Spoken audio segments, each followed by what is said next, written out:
Hello and welcome to another episode with Kate Nichols, who's going to give us a little bit more of an update on what's been going on. Kate, you've been to a few meetings. There's obviously the spring statement at the end of last month. The dust has settled slightly on that. Can you tell us a little bit more about perhaps what was in that spring statement that might be helpful as we kind of move on and look to the future?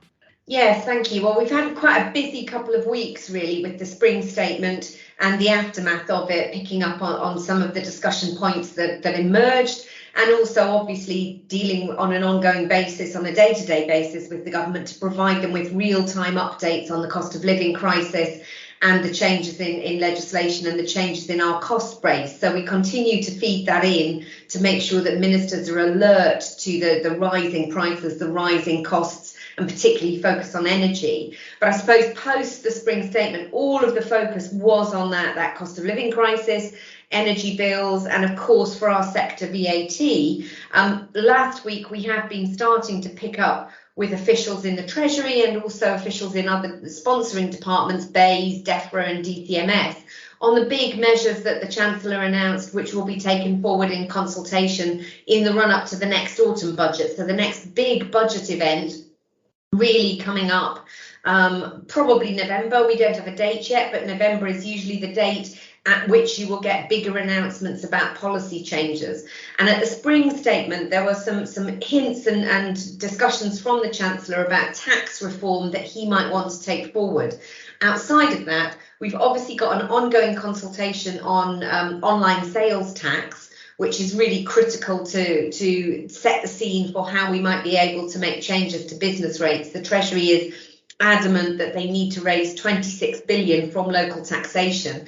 So obviously anything an online sales tax can bring in can be used to reset and offset against any reduction in business rates bills. And clearly there we are trying to balance bricks and mortar versus clicks and mortar, make sure that other businesses are having to pay tax reflecting, or having to pay business rates reflecting their online sales that are generated in the same way that we do. Any online sales that are made through a restaurant, a pub or a hotel are captured in business rates valuation. So we're wanting to make sure that that is a level playing field, and also that we offset the very high levels that we've seen with a permanent discount for hospitality businesses going forward. Over and above that, there were three key areas of consultation that the Chancellor outlined where there's big benefits that we can potentially get for the sector going forward in terms of longer term tax reform. Firstly, there was one on R&D tax credits, and particularly looking at green investments. Now, R&D tax credits have always been narrowly drawn. It always favours the high-tech AI space. It doesn't really favour investment even in tech and digital in the hospitality space. So there's a real opportunity there to make sure that the innovation and the investment that our sector is making is captured.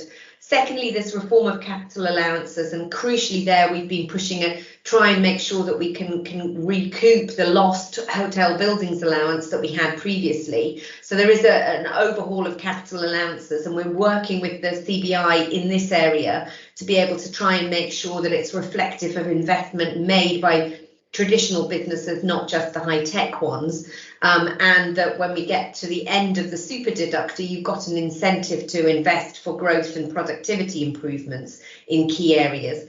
And then finally, it's about reform of the apprenticeship levy, and the government signalled that they would look at reform of that levy so that the money could be used for training that would best benefit productivity improvements and growth, and so flagging that there may be an opportunity to use it for more bespoke schemes, to use it to support workers who are going through and in getting investment in training, and particularly in our sector, management and leadership, where it doesn't fit traditionally into an apprenticeship structure. So again, working with a broad coalition with the CBI, the FSB and other sectoral trade bodies to try and make sure that traditional businesses and businesses like hospitality can get a benefit there, and that we have tax reform that is meaningful, that supports our businesses going forward. So quite a big chunk of work that we're taking forward with the Treasury there. And our message to the Treasury is all about having a breathing space, headroom in order to invest to help deliver the government's plan for jobs, but more importantly, the levelling up agenda. And so we're opening fertile dialogue there. Thank you. And at the start of this month, we also saw some of those COVID legislation falling away. What does that mean for hospitality businesses? Yes, well, again, this is a positive step forward as the government moves towards its plan for living with COVID. This is now the full implementation of it. Crucially, the emergency legislation, the emergency powers have ended. So government could not go back very easily and reinstate a lockdown, reinstate an economic restriction. And that's moving ahead with all four of the main devolved administrations, I should say. But in England, that's already happened. So that knee-jerk government reaction of an increase in cases, let's close or restrict or otherwise control what's happening in a commercial environment, that has now fallen away. So the government would actually have to bring back legislation to the House of Commons to allow them to move forward with those kind of economic interventions. So it really does reinforce the government's central message that it is now about vaccination and pharmaceutical interventions that we manage this disease, and not economic restrictions, and the return of economic constraints made much less likely. Having said that, clearly there's nothing that stops the government from making advice or making statements around you would be advised not to, or consumers would be advised not to, but it does mean that climate where you could immediately see a return of restrictions lifted. Second key point around the living with COVID strategy is that you've now got new guidance coming out to individuals and to employers that put COVID on the same status as coughs, colds, flu and other sicknesses. So the general guidance now is making that no different from other diseases that you would have that might mean that you were not well enough to go to work. Now, clearly in our sector, food handling regulations already give some guidance around that, particularly around sickness, diarrhea, norovirus, etc.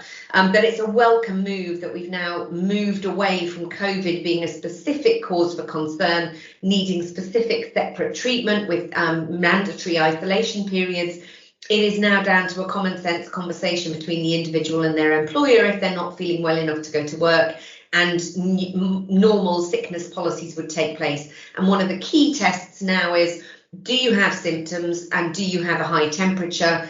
And it's when the temperature goes that you are deemed more likely to be able to go back to work, notwithstanding that sort of 48-hour period if you've had a bout of sickness and diarrhea. But normal respiratory diseases, you're back to treating it as they would a cough and a cold.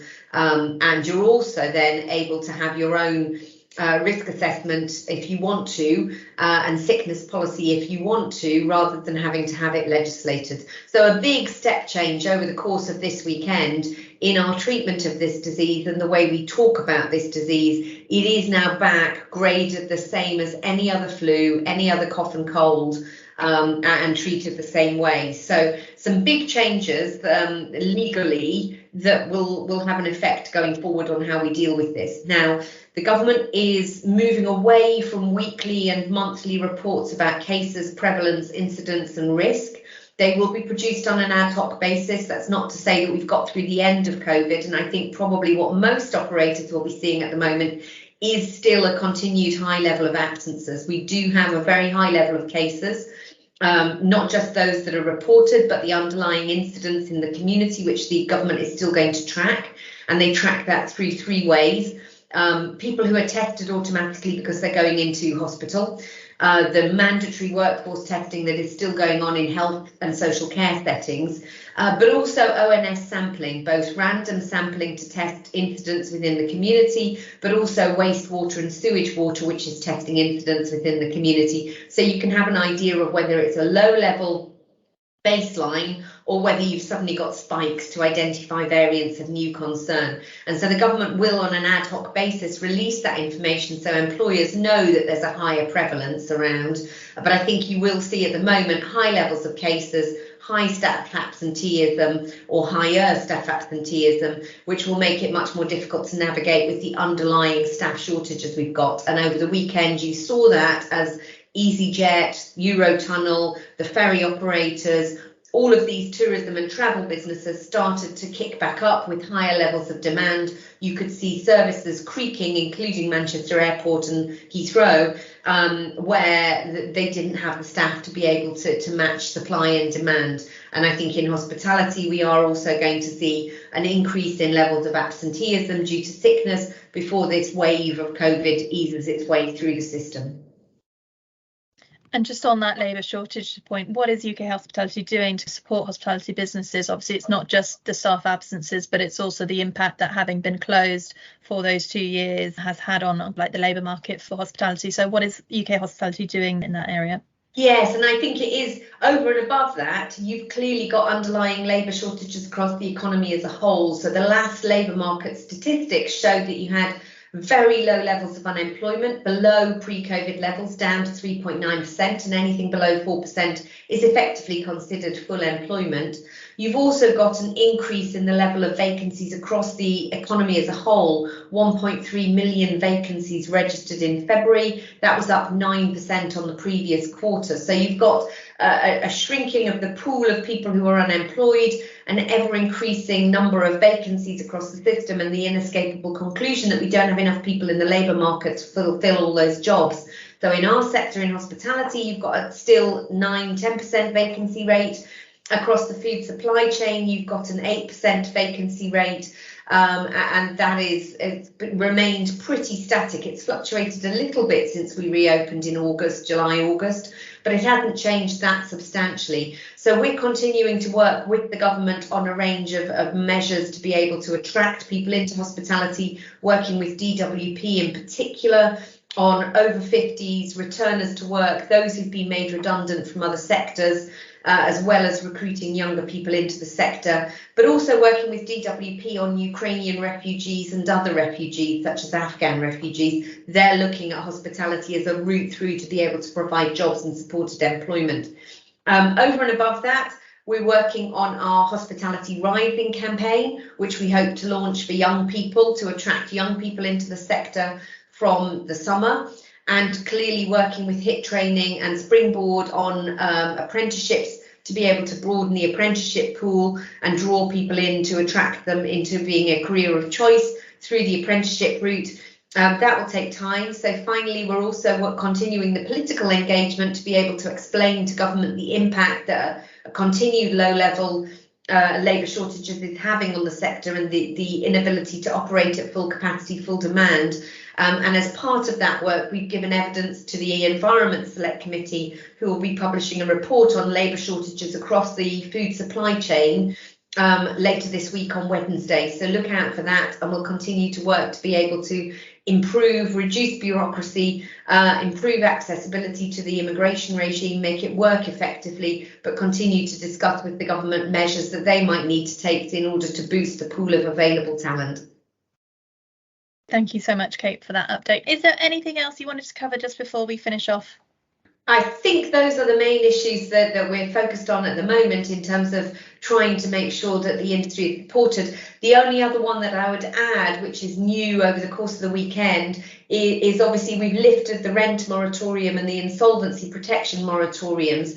That rent moratorium is now replaced with the arbitration process which has been set up, the new Commercial Rents Protection Bill, so that any rent debt accrued during the COVID period can be protected, is subject to an arbitration process. We expect the final details of that to come out from government with the approved accreditation bodies, the guidance for adjudicators and arbitrators. We expect all of that to be published within the next 2 weeks, and that scheme will then be open. Businesses will then have 6 months to enter into the negotiation period. So 6 months from the date the bill took effect, which is 24th of March, and we'll be providing tools and benchmarking material and information to help businesses access that low-cost route through arbitration. So watch this space. There will be webinars coming out within the month. Thank you very much, Kate. And yeah, keep an eye out for newsletters and bulletins. We will keep members updated with all those informations as we receive it from government. That's all we've got time for today. Thank you, Kate, once again, and we'll speak to you again soon.